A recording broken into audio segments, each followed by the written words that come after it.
Hello guys, welcome to my YouTube channel maths Pathshala. कैसे हैं आप सब लोग? आई होप आप लोग बहुत ज़्यादा अच्छे होंगे। आज से मैं क्लास 9th का नेक्स्ट चैप्टर स्टार्ट करने वाली हूँ। चैप्टर नंबर 1 जो है संख्या पद्धति वाला, वो हमारा कंप्लीट हो चुका है। अब चैप्टर नंबर 2 है बहुपद तथा उसके गुणनखंड, यानी पॉलिनोमियल्स एंड देयर फैक्टर्स। ये चैप्टर है और इसके जितने भी टाइप के क्वेश्चंस होंगे वो सारे टाइप के क्वेश्चंस मैं करवाने वाली हूँ। तो इसमें जो है सबसे पहला क्वेश्चन है, निम्नलिखित बहुपदों को अवरोही क्रम में लिखिए।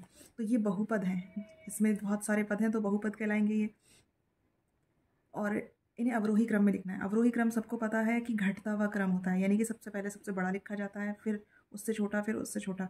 तो इन्हें अवरोही क्रम में लिखना है। तो सबसे पहले हम फर्स्ट वाले को स्टार्ट करेंगे। तो इसमें जो सबसे बड़ा है, वो जिसकी घात सबसे बड़ी होगी वो सबसे बड़ा टर्म कहलाएगा। ठीक है, तो इसमें y की घात सबसे बड़ी 3 है, इसमें 2 है, इसमें 1 है, और इसमें कोई भी घात नहीं, क्योंकि y का कोई टर्म नहीं है। इसका मतलब इसमें y की घात 0 है। तो सबसे पहले हम y की घात का सबसे बड़ा टर्म लिखेंगे। तो y की घात 3 अवरोही क्रम के लिए। उसके बाद प्लस आएगा, क्योंकि y² है, प्लस में दे रखा है। उसके बाद माइनस y आएगा, और फिर -√2। ये हमारा इसका अवरोही क्रम हो गया। चाहो तो आप लिख सकते हैं अवरोही क्रम बराबर। ठीक है, ऐसे ही इसका अवरोही क्रम क्या हो जाएगा?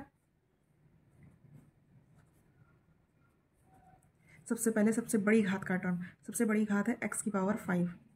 पावर 5 के बाद इससे छोटी कौन सी है? पावर 3, क्योंकि 4 पावर इसमें किसी पे भी नहीं है। तो पावर 3 यानी x प्लस x³। उसके बाद है प्लस x²। ये देखिए, घात 3 के बाद घात 2, घात 2 के बाद घात 1 प्लस x, और उसके बाद 1। कोई भी नंबर हो उसके बाद लिखेंगे। ठीक है, तो सबसे बड़ा, फिर उससे छोटा, फिर उससे छोटा, फिर उससे छोटा, और फिर सबसे छोटा। ये सबसे छोटा इसलिए होता है क्योंकि इसमें x का कोई भी टर्म नहीं है, यानी x की पावर 0 में है। ठीक है, अब ये हमारा नेक्स्ट है। नेक्स्ट में इसका अवरोही क्रम क्या हो जाएगा? सबसे पहले सबसे बड़ी घात, यानी कि बड़ी घात पावर 4 है, 2x की पावर 4। उसके बाद पावर 3 का टर्म आएगा 7x³। उसके बाद पावर 2 का टर्म आएगा, 1 मिनट, ये पावर 5 है। इस सबसे पहले से ही लिख लो, -4 x की पावर 5। ठीक है, प्लस 2x की पावर 4 प्लस 7x³। अब x³ के बाद x² का टर्म प्लस 13x²। ठीक है, तो इस बात का हमें बहुत ध्यान रखना है कि सबसे पहले सबसे बड़ी पावर लिखी जाएगी। हम यहाँ पर भूल गए थे तो हमने वो यहाँ पर लिख दिया। तो इस तरीके से ध्यान में रखना है कि सबसे पहले सबसे बड़ी पावर अवरोही क्रम में। ठीक है, अब इसका नेक्स्ट है, इसमें क्या आएगा अवरोही क्रम में? अवरोही क्रम में सबसे बड़ी पावर है पावर 4। पावर 4 से बड़ी कोई पावर नहीं है, तो सीधे लिखेंगे 2y की पावर 4।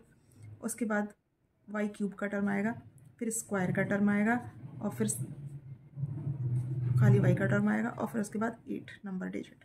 ठीक है, तो हमें अवरोही क्रम में बहुत ध्यान से काम करना है। इसमें हमें पावर 5 दिखाई नहीं दी थी, जो हमने फिर बाद में लिख के एडजस्ट करी। सबसे पहले तो पावर 5 का ही टर्म आना है।